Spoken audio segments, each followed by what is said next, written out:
Hey guys, here we are again. Today we would put the clutch in this beastie, but I thought before I start work I'll just give a quick demonstration of how severe a clutch slip can be. Surely you think that you could stall the truck if you let the clutch out long enough. Well, here's a demonstration. Here we are on some longish grass, as you can see, uncut by me because my mower was broken.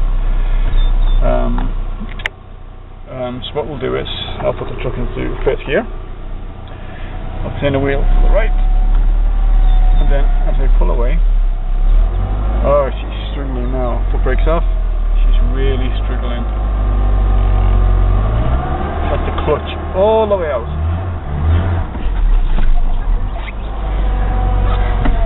Again, one more time. More to the left, clutch out. That's in first gear. You think it would make a great deal of difference into reverse. We go into reverse. Turn all the way to the right. And try again in reverse. All the clutches all the way out. All the way out. Okay. Try again. Clutch out. That is a serious clutch slip. Still don't know what the problem is. There you go. Still don't know what the problem is, but I'll park her up in this cleared area here, which is going to be our operating table right here, see? And then from here we'll begin the operation. Okay, here we are. This is the lady in question, a 91 Ford Ranger, 5-speed. I've had this truck for about 9 years, and it has been the best workhorse you could ever want. Never once broken down, left me by the road. A couple of water pumps, an alternator, a couple of MAF sensors, but apart from that, nothing. Not even brakes. Let's have a look at the motor in a moment. Right.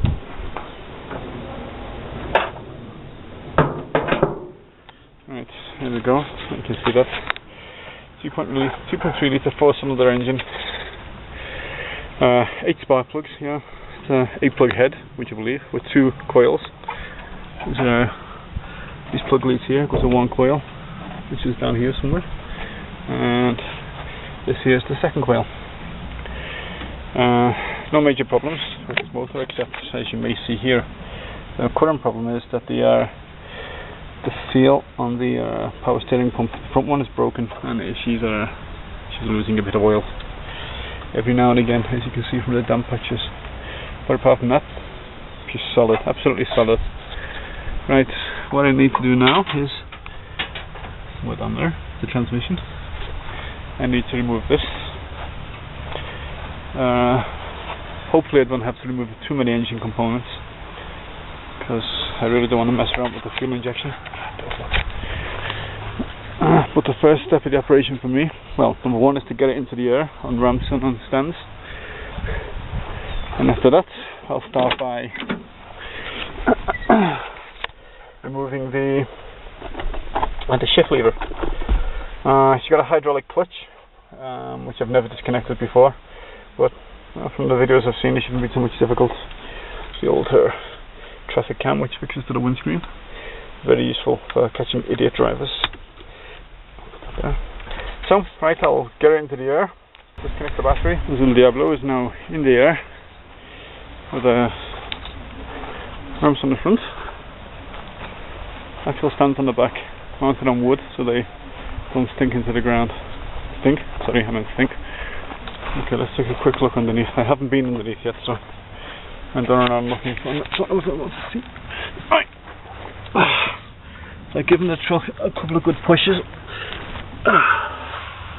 to make sure she doesn't fall off. You never know. That's why I've left the jack underneath it. Right, for the people who don't know, it's here, the drive shaft. Drive shaft has a flex here, a multiple universal joint here. Goes along the secondary part of the shaft into the back of the gearbox, which is here. Gearbox cross member, support the rear of the gearbox, exhaust, catalytic converter, and there is the gearbox proper, with what looks like a lot of oil but I don't know if that's from the, I don't know where that's from yet. Which is funny because the truck doesn't lose any oil, but we'll see. Okay. Very quickly. Some play in this. In the time past, I had to replace this rear universal joint, which increased the gear shift quality. This is the rear universal joint. This is the axle, as you can see. The differential, which I do believe some people call a pumpkin. Fuel tank, nicely dented, as you can see, which is she's been on this big dent here, which means she's been off-road at some point in her life. It certainly wasn't with me. What else? Right, let's take the shift off. What I'm going to need to remove is undo this bar here, remove this completely, remove them by here. Then I need to, I hope I don't have to remove the bloody exhaust, because every time I remove exhausts I always seem to break bolts, which I really do not want to do. By the looks of it, this oil smear here means we have a leak from the rear oil seal. Is that grease or... actually it's grease, it's not oil. That looks like it's had too much grease put into the universal joint here, and it's sprayed out when it's been when the truck's been in operation, because it spins at high speed. Okay, let's go further back. I do believe this is the rear anti-lock brake unit. Anti-lock brakes only, or maybe that's it there, I don't know. Anti-lock brakes only on the rear wheels in this particular model of Ranger. Why that is, I don't, oh shit, that exhaust is hot. Don't know why that is. Now let's see what else we can see. This is the engine, the sump of the engine. This is the oil drain plug. The starter motor, which I've replaced the bushes, the brushes in this twice. This is very, very easy to do. Some of the bolts for to remove the transmission, which is here, and this is the separation right here between motor, transmission, motor.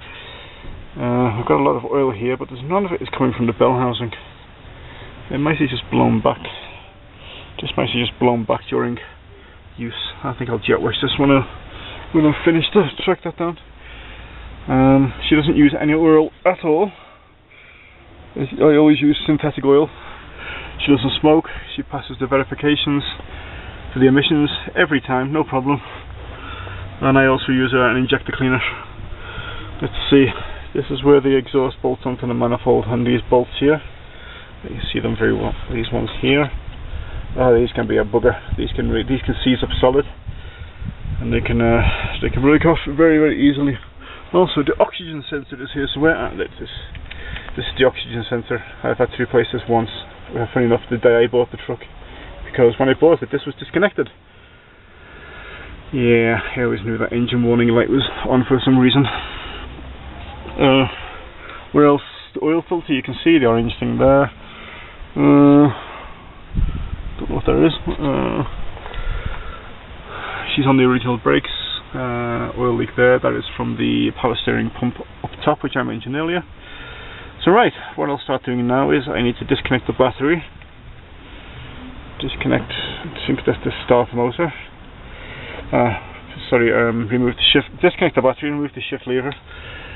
Then I'll come downstairs under here, and then I'll start disconnecting things, which is disconnect these bolts here to take off the starter motor. Take off the earth lead here, which is the earth lead from the battery. At least I hope it's the earth lead here, and the positive lead, which is up here somewhere from the battery, or from the secondary solenoid. And where else? Then I'll sling a jack underneath the truck. I'll need 2 jacks for this. I'll put a small wheel changing jack under the engine here with a block of wood to support the motor. I'll put a secondary jack under this transmission. Wow, this transmission is really long. Damn, this really is long. And you know something? Look at that. The catalytic converter support is part of the transmission support. Oh shit. That means if I do believe that's the reverse switch, at least I hope it is.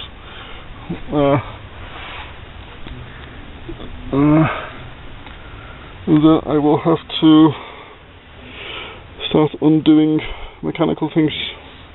Maybe I could just get away with blocking this up to keep it up, because I really don't want to remove anything I don't have to.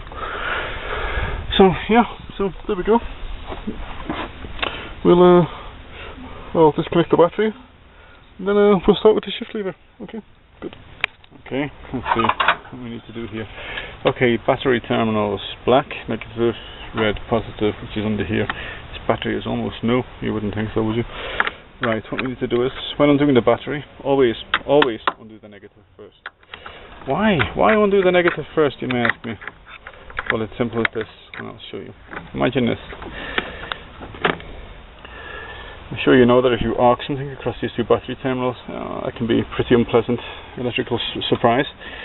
And so what you need to do is, if you undo the positive first, and you accidentally touch this against anywhere in this area, anywhere, yeah, you'll still get a nasty electrical shock, because the earth is still connected to this one. However, if the earth is disconnected, to get the same electrical shock, you'd need to physically connect these two together, rather than touching anywhere around them. So undoing the negative is always better. Another point is, remember this truck has a computer, and when you undo the battery for an hour or two, I believe it's an hour or two, might be more, might be less, I don't know, the computer will discharge, and it takes about 20 miles of driving for it to recalibrate itself. So let me just and while we're waiting, this thing here is the mass airflow sensor. This is the third one. The two I got, the first one I got was here, made in Mexico. That lasted about 2,000 miles. So I spent my money and I bought one from Ford America. Yeah, that lasted about 1,500 miles. A genuine Ford product. Absolute rubbish. This one I got from AutoZone, cheaper than both. Not sure if it's reconditioned or new, probably reconditioned, and it has lasted like, I don't know, 50,000 miles so far.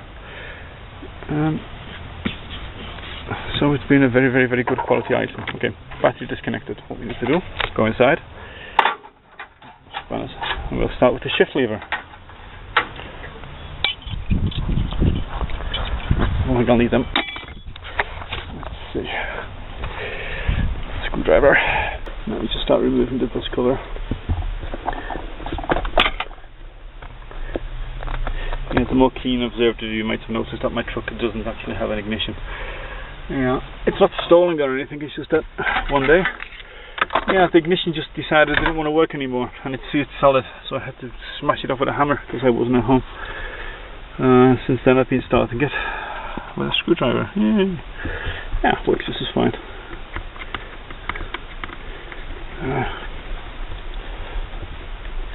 I bought one of those temporary sort of ignitions that you put on like an electric mower or something. Sorry, a gas mower. And I have it in my workshop. I've just never got around to fitting it, which I will do. Right. Let me just undo these screws. I'll come right back.